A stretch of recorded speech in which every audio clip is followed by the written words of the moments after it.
And now I have over 100 hours of gameplay for Dying Light 2. I wanted to make this video to give you my overall review of what I thought about the game. Just keep in mind, for anyone that hasn't played this game, this is a review of the entire game, so there will be some major spoilers. The combat in this game, just like the original, is very basic yet very fun to do. With the basic swing, dodge, block, and parry, the game makes up for all these basic controls by sending a massive amount of enemies at you at one time for you to be able to slice in half and drop kick off roofs.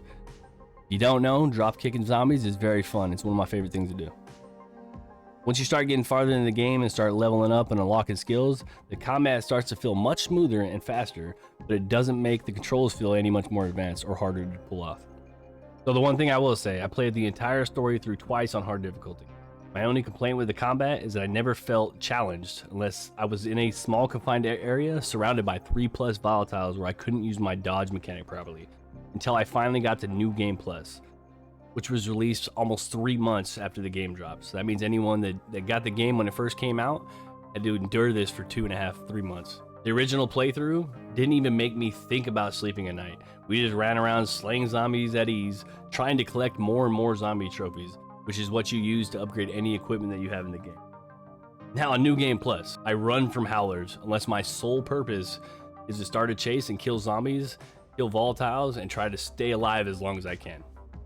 So there's a bunch of different type of weapons you can get in the game, like one-handers, two-handers, and then versatile weapons, which seem to match up with your equipment to work as either a one-hander or a two-hander based on what type of equipment you have.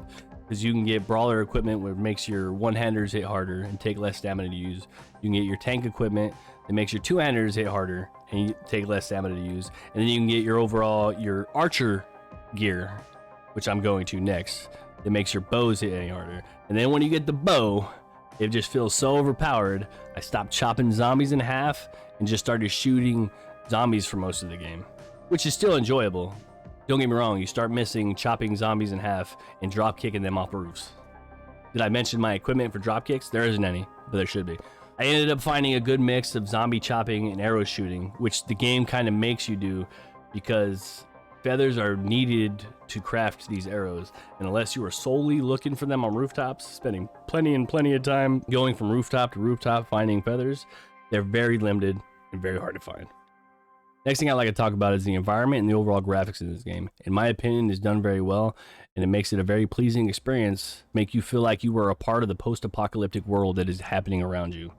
The game is broken down into 2 major open-world sandbox locations, Old Villador and Central Loop. That leads us right into the parkour, which in my opinion is one of the brightest points of this game. The parkour skills you can unlock as you're completing quests, doing side missions, and just parkouring around the city. All these skills you unlock make it so much simpler and funner just to traverse these buildings. And as you move on and you're in Central Loop, which is now a major city, you unlock equipment like the grappling hook and the paraglider. Scaling the buildings while using the grappling hook to swing around like you're Spider-Man is just downright enjoyable. Now, you can choose while you're going around the city to do these optional parkour missions. So have you racing to objectives, try to beat a time limit, either get bronze, silver, or gold, and then when you get to New Game Plus, you can get platinum. I was actually enjoying these parkour missions until I got the paraglider. Now, don't get me wrong. Having a paraglider and being able to jump off a building and float down like I'm Batman to the ground or to the next building over is an amazing thing to have. But you realize just how tough these controls are when you're trying to do a parkour mission using the paraglider, trying to fly from objective to objective, and it just feels like the controls are a little buggy. I don't know. Game's been released for 8 months. Maybe that's just me. Maybe I don't know. Maybe I'm crazy. Now, moving on to the story. The story is a step up from Dying Light 1 in my opinion, but it's still completely unmemorable and made it hard to even remember a majority of the characters. The only characters I can think of even right now are the ones that said something unintentionally funny, which would make me laugh. I played all this game in co-op with my brother, and our progression wasn't even tied together.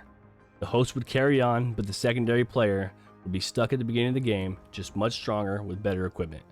I understand they probably did this to play the game again and make different decisions, but it's just a downer. I just don't know why they didn't have our progression going together. The decision you make throughout the game to pick which faction you support, the Peacekeepers or the Survivors, seem to be very pointless, only made small changes to the game that didn't make it seem worth it to support the Survivors, that just made the game a little easier to traverse the cities.